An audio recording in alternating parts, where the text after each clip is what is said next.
आज हम नाव एवं धारा बोट एंड स्ट्रीम देखते हैं। नाव एवं धारा में किस प्रकार नियम होते हैं और किस प्रकार से इनकी कंडीशन होती हैं उनको हम देखते हैं। जिस प्रकार से हम देखते हैं, एक नदी है। कभी भी नदी ढलान की ओर ज़्यादा बहती है। जिस प्रकार से देखते हैं, यहाँ पर अगर एक नाव है,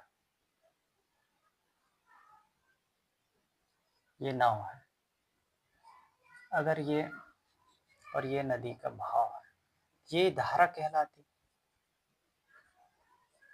और ये नदी का बहाव ही धारा कहलाता है।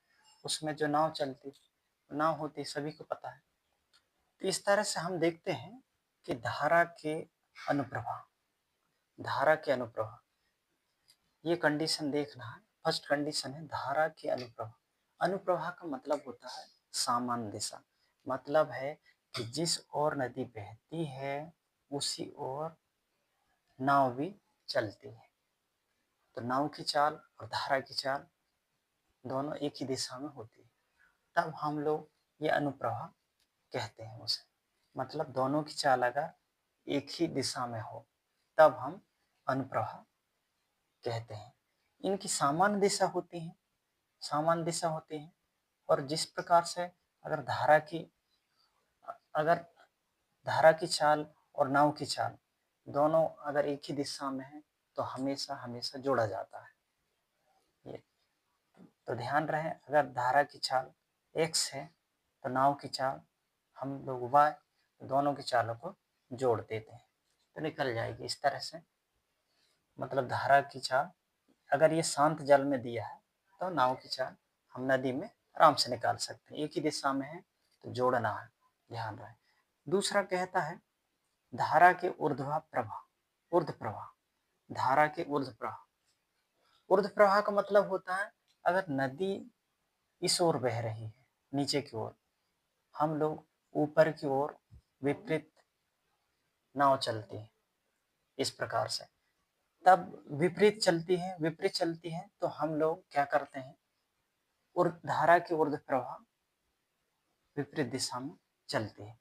जब भी अगर नदी की धारा की दिशा अलग हो और नाव की दिशा अलग हो तो दोनों की दिशा अगर विपरीत हो तब हम घटाते हैं, तो ये दो कंडीशन देखना है। और आप लोगों को ये ध्यान रखना है कि अनुप्रवाह क्या होता है और ऊर्ध्व प्रवाह क्या होता है। अनुप्रवाह में हम सामान्य दिशा होती है, जोड़ते हैं, और ऊर्ध्व प्रवाह में क्या होता है, घटाते हैं। ये देखना होगा। शांत जल में एक नाव की चाल 8 किलोमीटर प्रति घंटा है। शांत जल में कैसे, नाव की चाल 8 किलोमीटर प्रति घंटा है तथा वह एक नदी में चल रही है जिसकी धारा की गति 1.5 किलोमीटर प्रति घंटा है।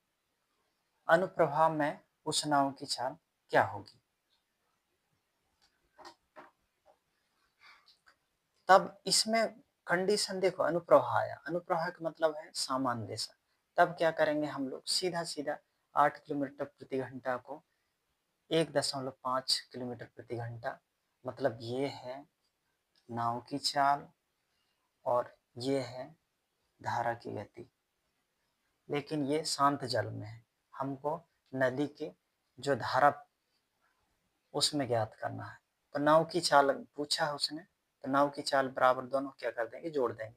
8 धन 1.5 इंटू इक्वल टू, ये हो जाएगा 9.5 किलोमीटर प्रति घंटा। ये रहेगा अपना आंसर रहेगा इस तरह से। सेकंड क्वेश्चन देखते हैं कि शांत जल में एक नाव की गति 7 किलोमीटर प्रति घंटा है तथा वह जिस नदी में चल रही है उसकी धारा की गति 1.75 किलोमीटर प्रति घंटा है। धारा के विपरीत ऊर्ध्व प्रवाह में नाव की चाल क्या होगी। तो हम लोग क्या है, इसको ऊर्ध्व प्रवाह का मतलब होता है विपरीत दिशा में चल रही है। इसका मतलब है कि हम नाव की गति और धारा की गति को घटा देंगे। तो क्या है, ये 7 किलोमीटर प्रति घंटा है, उसमें से 1 माइनस 7.5, अगर इसमें घटाते हैं तो एक में ये हो जाएगा 100 में से कितना बचेगा, ये 25 बचे, और यहाँ 6 में से एक चला जाता है तो 5.25। इस प्रकार से आपका आंसर आएगा। ये आया है। इस तरह से इसके नाव और धारा के क्वेश्चन आराम से निकाल सकते हैं। इसमें कंडीशन यही है कि अनुप्रवाह और ऊर्ध्व प्रवाह को आपको ये जो शब्दावली है इनका अर्थ समझ जाना है, और दोनों कंडीशन से आराम से क्वेश्चन कर सकते हैं। Thank you for watching.